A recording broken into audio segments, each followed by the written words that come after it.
being able to design something, it's the one chance that you have the opportunity to predict the future. You have the ability to create things that don't exist. Design is literally all around us. Everything that we buy, our shoes, our clothes, our cars, the buildings, is designed by somebody. What sometimes people don't understand about design is that it's not limited to one or two objects. It's actually every object that you see. It's creating an object that has a function or a purpose. It needs to solve a problem. People need to connect with it. It's a magical moment because you put it on paper first. It's in a 2D form. And to be able to physically hold the object, that first sample is probably the most beautiful thing you want to see. Then you're immediately disappointed because most of the time it doesn't look like what you drew. Then that's where the real work starts, with the revisions to get it closer to what you envisioned on that piece of paper. But at the same time, that vision that you put on paper evolves. It's problem solving. It's starting with a problem and then working through a process in order to create a solution. You know, I think as a creative, you never want to stop. Like, you always see ways to make it better. That's the beauty of design. There's a million different approaches to the same problem, but really to be able to show your work and show your way of thinking, getting feedback from others is going to be what sets you apart from somebody who's just sitting alone and designing in their own little bubble. You realize really quickly that if somebody thinks very differently than you, then what you can create together is going to be so much better than what any of you can create on your own. Get as much feedback as you can. Put yourself out there. It can be really hard to put yourself out there when you're not confident and you don't know if what you're creating is good, but only through that exposure can you really start to develop that understanding. And that's the point of what we're doing here today. Over time, you'll start to pull a little bit from here, put a little bit from there, and you create your own style. You create your own process.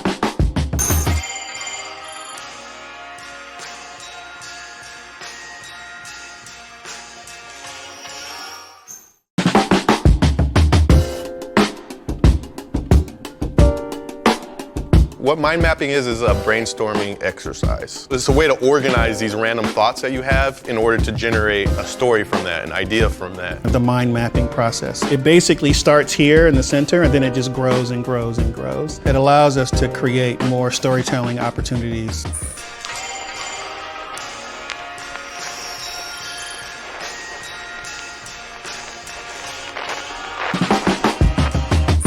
You start with a central idea and create connected ideas, and you just keep building ideas out. And then one idea will lead to the next, and then now all of a sudden you're off and running. And at a certain point, you'll have 30 to 50 or 60 or more words that came from the very first one. And then eventually start turning those words into objects. We're visual storytellers, right? You're trying to get to something visual. Be open to any starting point because you never know where it's going to lead you. Letting the project guide me instead of me guiding the project. But I do always start with a prompt though. And that prompt could be the consumer, that prompt could be the brand. Having a word or an object to stimulate creativity. We started with that word impact. We did a whole exercise on, okay, what does impact look like? What does it feel like? What does it taste like? And from that exploration, we really filled out that mind map with all of those senses. Can those words lead you to a direction that solves a problem or stimulates the conversation around a story? If you're staring at a blank page and you need to come up with ideas, just start working through it. The act of doing is going to reveal things to you. And then you start to think of, okay, what does that look like? In your head, if you close your eyes, certain images are going to pop in your head. It's going to lead you to start to create visuals. Then all of a sudden something's going to reveal itself to you in that process, and then it's just going to click.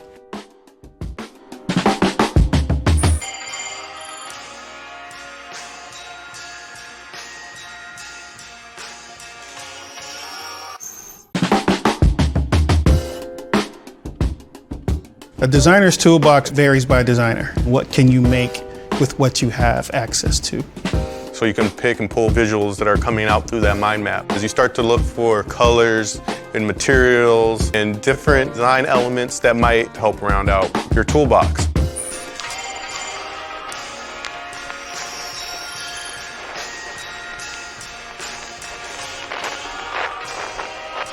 The worksheets that we have, they're pretty fundamental. It doesn't require heavy tools, heavy digital tools, basic core fundamentals of pencil and markers. Some designers, when they're classically trained, may have more sophisticated tools in their toolbox. Use a pen to start my ideas on a Post-it note. What it does is it allows me to create little bite-sized ideas that I can restructure. And really what I call those are my ingredients. And you start to figure out what your recipe is for your design. Mind map is a starting point. It's a process for you to delve into an idea and start pulling out visuals.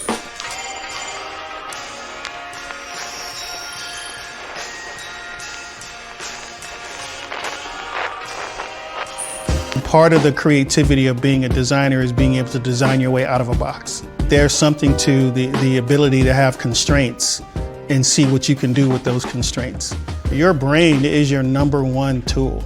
If you have nothing and you can do some amazing things purely based on your imagination, that can elevate it to another level. You want something very durable, you would go look for durable materials. You wanted it to be really bright, you go look for bright colors. You can start a lot of times with tear sheets in magazines, so you can grab a magazine and start pulling a collage of those tear sheets, or you can start by just Googling imagery. I want the focus to be on what you create and not the tools that you need to create it. You have to be willing to explore and be open to letting your creativity flow and see where it leads you. In my time in this industry, I think I've designed well over 500 styles, and only one has ever been the first one I came up with.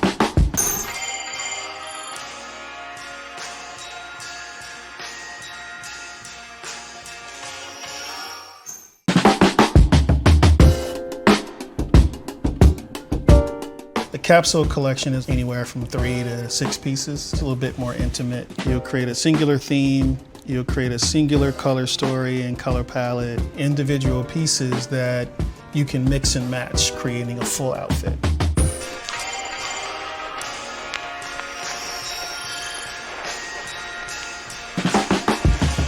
So if you were building a collection, would you start from the ground up, or would you start from the top down? I would start with the most important piece, whatever that may be. Sometimes the jersey might be the main element. Sometimes it might be a jacket. Sometimes it might be the t-shirt. 100% the shoes. Like, without the shoes, you don't have a collection, in my opinion. So you want to put out stuff and you want to be able to grab people's attention, because that's the first step. We have our word, right? Impact. What we came up with was this comic book, POW, right? So that led us to the visual and our storytelling. Now we need to apply it to our shoe.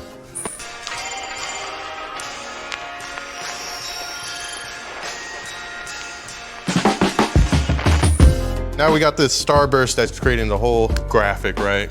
So the POW becomes the hero element because you can see it from a distance, and the form actually follows the function that's needed for it to perform.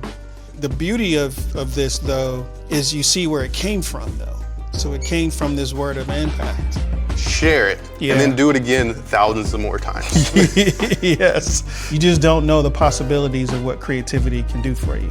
I think if you're open to letting it guide you, you'll be impressed and satisfied. The beauty of this exercise is you're the designer, and you're in control of what you think looks good and what does not.